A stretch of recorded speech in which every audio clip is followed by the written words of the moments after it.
Hello everyone, this is Ray Wagner.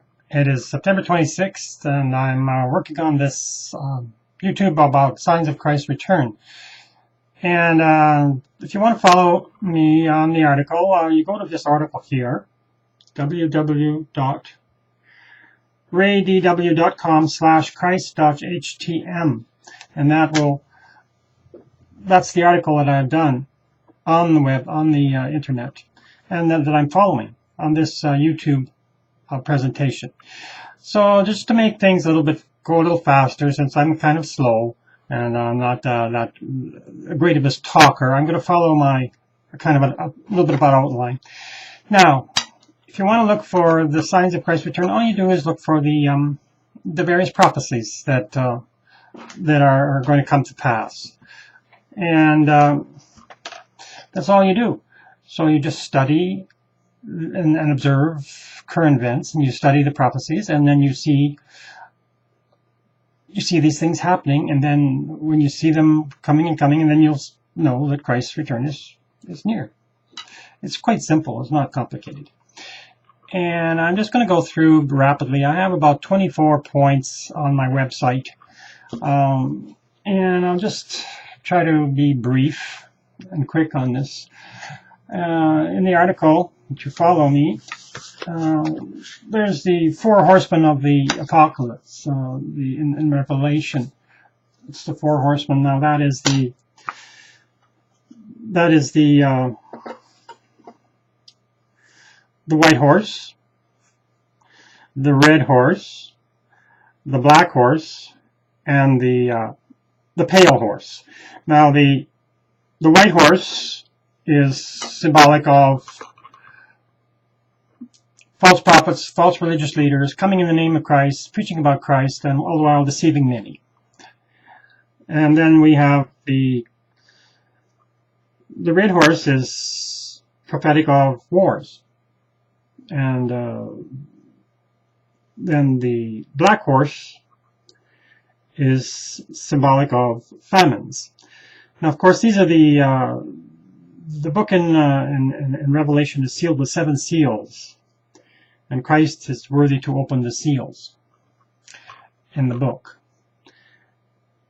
And so he opens these seals, and of course, these are the four horsemen of Revelation.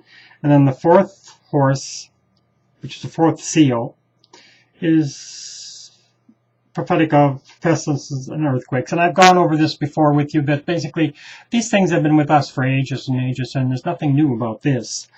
But sometimes they seem to be getting a little bit worse and maybe intensifying in the last days. Then the fifth seal in Revelation 6:9-11 is the symbolic of the persecution of Christians. And of course, that's nothing new, is it? Persecution of Christians. That's been going on for a long time. That's the second part here. And then when we study current events and we look for the signs of Christ's return, one of the things we understand is something about the last days. And there's quite a bit in the Bible about the last days. And there's very powerful proof that we are living in the last days because of the scriptures here in Daniel 12:4. We read, "But thou, Daniel, seal up the words and seal the book even to the time of the end. Many shall run to and fro, and knowledge shall be increased." We are living in a time of knowledge explosion, tremendous knowledge explosion, and travel. That has just come up in the last, not that long ago, really. Another sign you should look for is perilous times. The me generation. You refer to the scriptures here in 2 Timothy 3:1-7. And then I've gone over the other signs you should look for. The terrible state of the true church, God's true church. And it's a very precarious situation.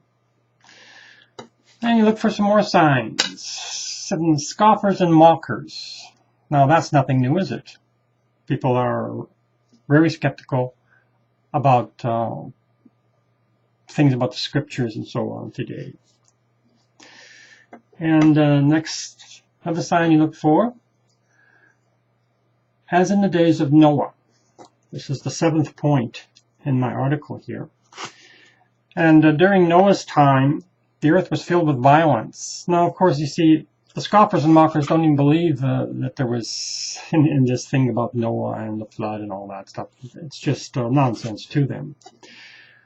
But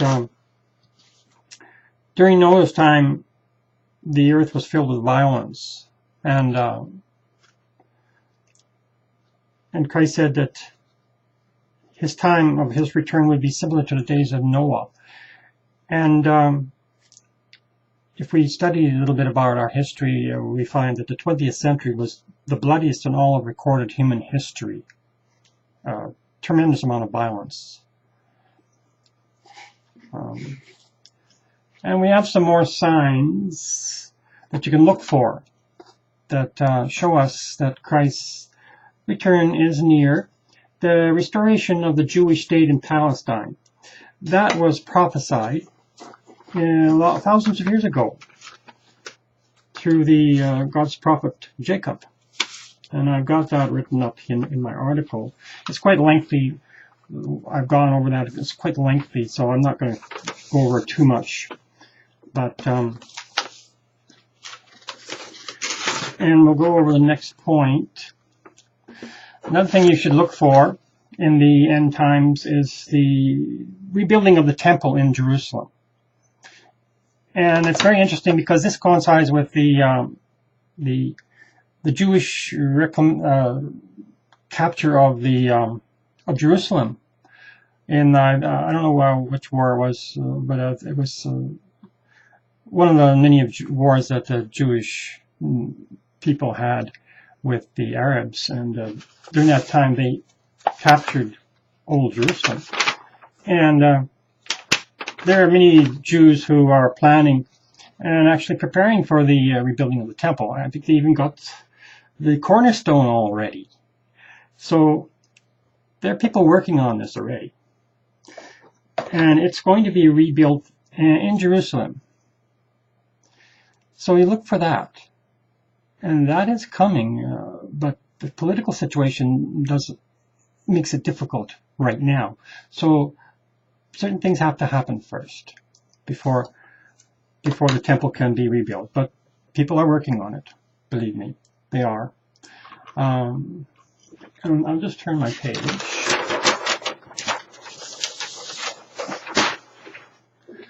Now we have some more signs, and this one is a kind of a little bit of a controversial one, but it's in the book of Ezekiel, prophecies concerning a prince ruling in Palestine and offering sacrifices in the temple.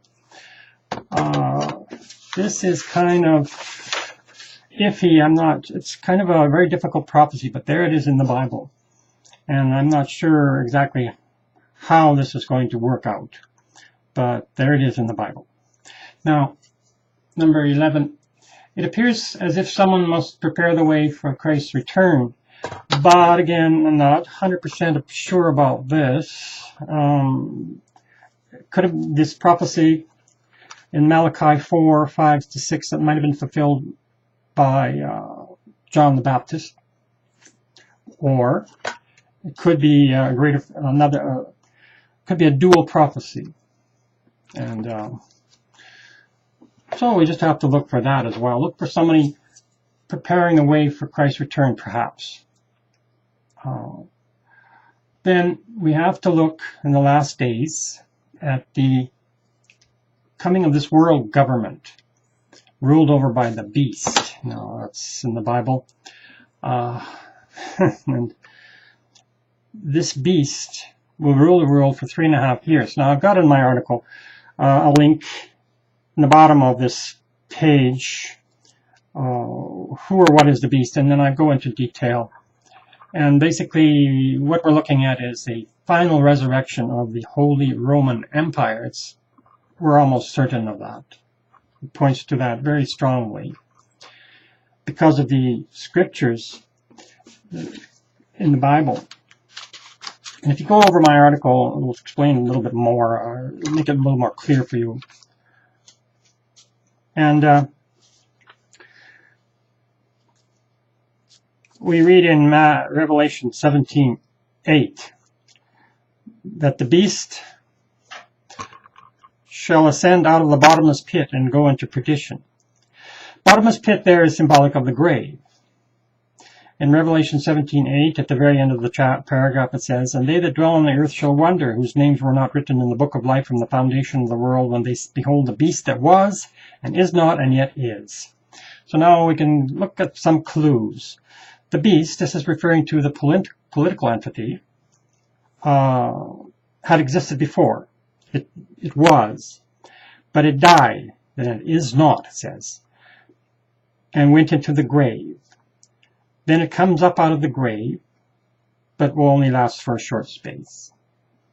And we're almost, any Bible student really worth their salt pretty well knows this is referring to the Holy Roman, final resurrection of the Holy Roman Empire. And riding the beast is Mystery Babylon. This is the 13th point in my article. Mystery Babylon the Great. Now I have, this is in Revelation 17:1-9, and I have some of the clues from the scriptures about the identity of Mystery Babylon. And there's various clues that you look for, and that's all you have to do. Just study the Bible and look at the clues that are in the scriptures, and then it'll point to you in our day, our time, who this is, who Mystery Babylon is. And all the proof, all the evidence points to, well, maybe you should look it up yourself. But I have the article. I have an article at the end, link at the end, the identity of Mystery Babylon the Great. So you can look that up on the website. And then we have point number 14, the Philadelphia phase of God's true church is taken to a place of safety during the time of the world government. Now, this world government that's going to be there, this beast, will exist for 3.5 years. It'll be a world government. And Mystery Babylon will control this world government. So I was saying this is the final resurrection of the Holy Roman Empire. So I'm pretty sure you know, if you are familiar with history, who controlled the Holy Roman Empire, because Holy Roman, this is a combination of church and state together. And the Holy Roman Empire existed in Europe for almost 1,000 years, but it died. And it's prophesied to come up one more time.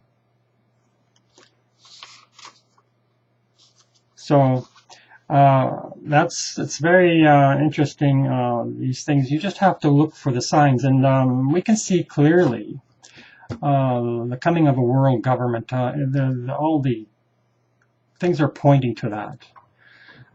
It's just a matter of what kind of a world government people are going to create.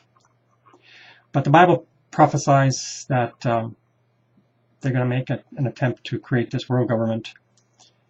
And this is the prophesied beast in the book of Revelation. So I'm going to have to stop this for now, and because I only got 15 minutes, and I'll just continue it in my next video. See you later.